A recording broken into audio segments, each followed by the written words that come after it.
अपना में हरिया से मरद जे लड़ी ओकरा पापे परी। अपना मोहजनुआ संगे धोखा जे करी रघु नंदन हरी।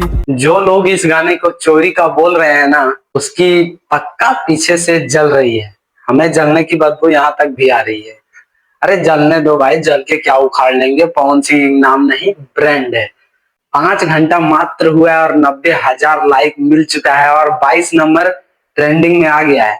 और इस सॉन्ग में हाइप भी बहुत ही ज्यादा मिल रहा है। 2 मिलियन के आसपास हाइप मिल चुका है, तो जलबे करेगा ना भाई। उसका सिंगर का 10 में से 9 गाना चोरी का आ रहा है। पवन सिंह का एक भी गाना चोरी नहीं जाता है, एक दो शायद आ जाता है।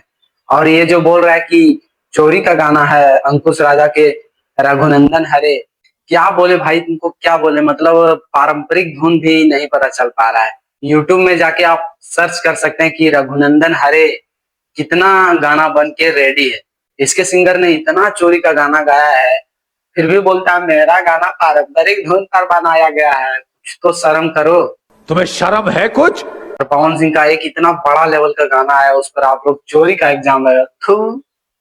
ठीक है, मिलते हैं आप लोगों के साथ नेक्स्ट वीडियो में। पवन सिंह के फैन हो तो सब्सक्राइब जरूर कर लेना, और जिसकी जल रही है वो कृपया हल्के से निकल जाए।